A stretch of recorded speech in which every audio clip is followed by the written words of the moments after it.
खून की प्यास पार्ट 2। और उसके बाद वो जंगल एक बार फिर से सुमन की चीखों से गूंज उठा। लेकिन आज की रात सुमन की चीखों को सुनने वाला वहां पर कोई भी नहीं था। अगर वहां पर कोई मौजूद था तो बस हरिया, जो कि अब एक भेड़िए में बदल चुका था। सुमन के बालों को पकड़कर घसीटते हुए वो जंगल के बीचों बीच एक जगह पर ले जा रहा था। अगली सुबह गांव में, अरे भाई, पता नहीं क्या बात है, अपने गांव का हरिया किसान और उसकी पत्नी सुमन दोनों गायब हैं। दोनों का कोई अता पता नहीं। अरे कैसी बातें कर रहे हो भाई, ये कब हुआ है? अरे पूरे गांव में खबर फैली पड़ी है। कल रात को दोनों खेत की तरफ जा रहे थे, लेकिन लौटकर आए ही नहीं। तो हो सकता है अपने खेत पर होंगे। पूरा गांव ढूंढ कर आया है भाई। जानते हो क्या मिला वहां पर? क्या हुआ भाई, क्या मिला? बताओ हमें क्या मिला? अरे हरिया की पत्नी सुमन के कपड़े पड़े हुए थे। शरीर का एक एक कपड़ा फटा हुआ झोपड़ी के बाहर पड़ा था, लेकिन दोनों पति पत्नी का कोई पता ठिकाना नहीं था। अरे भाई, लेकिन उसका जो दोस्त है ना रामू किसान, उससे पता करके आते हैं ना। अब तक तो दोनों साथ ही खेत पर जाया करते थे। हाँ, हमें उसके घर जाना चाहिए भाई। चलो चलो वहाँ चलते हैं, चलो। वो सारे लोग रामू के घर पर पहुंचते हैं। रामू अपने घर के बाहर बैठकर हुक्का पी रहा था। आज सारे के सारे लोग टोली बनाकर मेरे घर क्यों आ रहे हैं? क्या कोई मर गया क्या भाई? अरे कैसी बातें कर रहे हो? तुम्हारा सबसे अच्छा दोस्त हरिया और उसकी पत्नी गायब है और तुम यहाँ बैठकर हुक्का पिए जा रहे हो हैं? रामू ने अजीब सी नजरों से उन सब गांव वालों की तरफ देखा, जिसकी वजह से वो लोग एक बार के लिए डर गए। गायब है? अरे गायब नहीं है, मुक्ति मिल गई है। उन दोनों को मुक्ति मिली है। इस दुनिया में आकर हर इंसान पाप करता है और उसे उसके पापों के लिए मुक्ति मिलना बहुत जरूरी है। अरे ये कैसी बहकी बहकी बातें कर रहे हो भाई, हैं? और इसका चेहरा अजीब सा क्यों लग रहा है? लगता है दोस्त के मरने का गम बैठ गया है। पागल हो गया है शायद ये पागल। ये बात सुनते ही रामू चीख कर जोर से चिल्लाते हुए कहता है, पागल मैं नहीं हूँ, पागल तुम सब हो। और ये शैतानी जंगल अब तुम में से किसी को नहीं छोड़ने वाला, सबको खा जाएगा। याद रखना मेरी बात। शैतानी जंगल? कैसा शैतानी जंगल? लगता है रामू पागल हो चुका है। हमें यहाँ से चलना चाहिए भाई। चलो चलो चलो। तभी रामू की पत्नी बाहर आती है। नहीं, आप लोग इनकी बात का बुरा मत मानिए। 2 दिन पहले हरिया के साथ खेत पर गए थे। जब से वहाँ से आए हैं तब से ऐसी ही बातें कर रहे हैं। भगवान जाने ऐसा क्या देख लिया उन्होंने, खेत में कुछ भी बड़बड़ाते रहते हैं। लेकिन गांव के लोगों ने कमला की कोई बात नहीं सुनी और वो सब वहां से चले गए। रात अब धीरे धीरे ढलने लगी थी। तभी अचानक किसी ने धीमी सी आवाज में रामू को पुकारा। रामू, आ जाओ, मैं तुम्हारा इंतजार कर रहा हूँ। और सुनो, अपनी पत्नी को साथ लेकर आना, नहीं तो काम अधूरा रह जाएगा। ये आवाज सुनते ही रामू के चेहरे पर शैतानी मुस्कुराहट आ जाती है। वो धीमे कदमों से अपने घर के अंदर आता है। क्या हुआ? तबीयत ठीक है ना अब आपकी? मैं तुझे अपने साथ खेत पर ले जाने आया हूँ, चल। मैं तुम्हारे साथ कहीं नहीं जाने वाली। मुन्ना गहरी नींद में सो रहा है और उसे अकेला छोड़कर मैं तुम्हारे साथ खेत पर नहीं आ सकती। वैसे भी तुम्हारे उन खेतों में भगवान जाने कौन सा राक्षस घूम रहा है, मुझे तो डर लगता है। रामू गुस्से में दांत पीसता अपनी झोपड़ी से बाहर आ जाता है और कमला गहरी नींद में अपने बच्चे के साथ सो जाती है। तभी अचानक रात को रामू की झोपड़ी के ऊपर एक साया वही गाना गुनगुनाते हुए घूमने लगता है जो हरिया के मोबाइल में बजा करता था। मैं मौत जो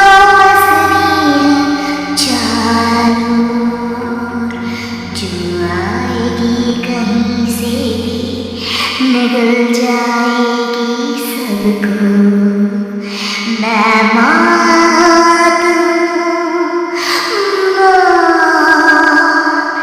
अब मैं छोड़ूंगी नहीं किसी को।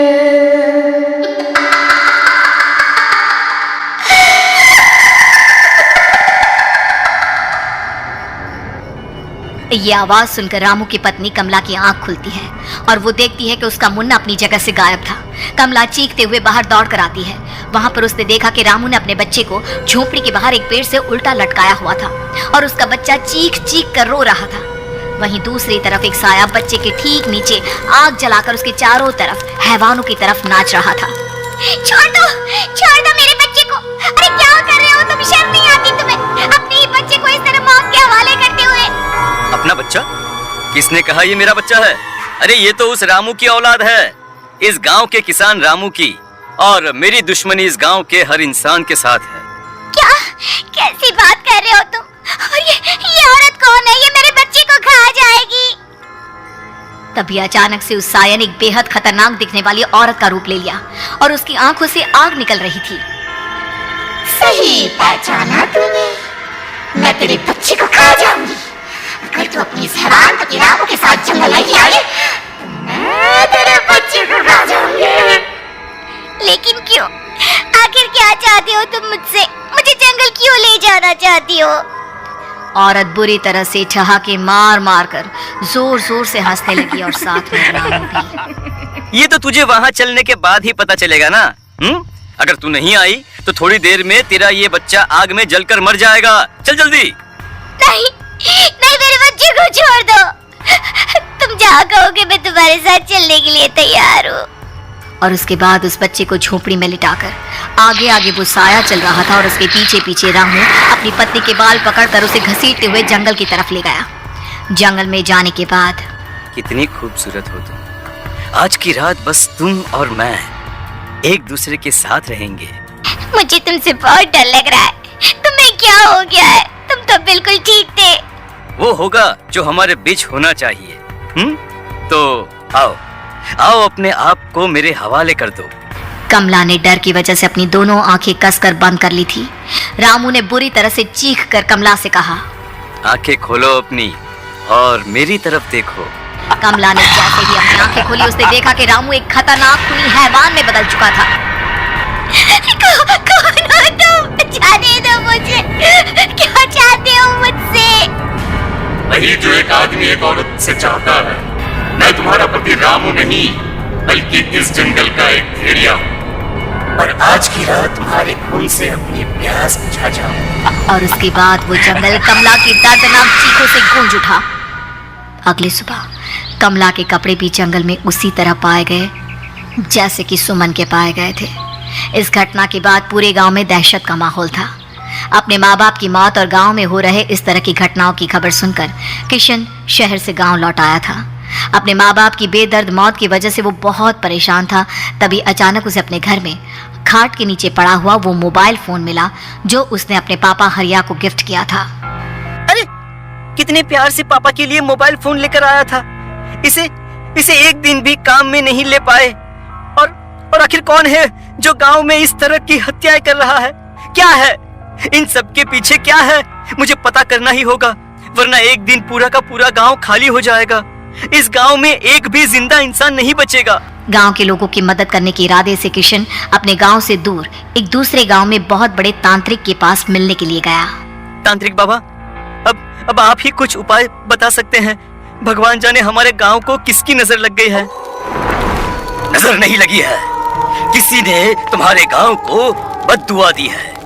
किसी सताई हुई आत्मा का प्रकोप है और अब वो पूरे गांव में किसी को नहीं छोड़ेगी जब तक उसकी आत्मा को शांति नहीं मिल जाती। अरे लेकिन ऐसा कौन है बाबा? किसकी आत्मा है और कैसे मिलेगी उसे शांति?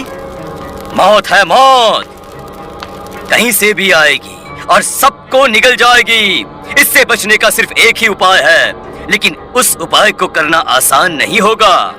जो भी उस उपाय को करने की कोशिश करेगा उसकी जान जा सकती है।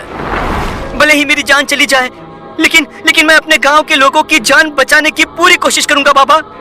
तो ठीक है, फिर अगली अमावस की रात जैसा मैं कहता हूँ वैसा ही करना।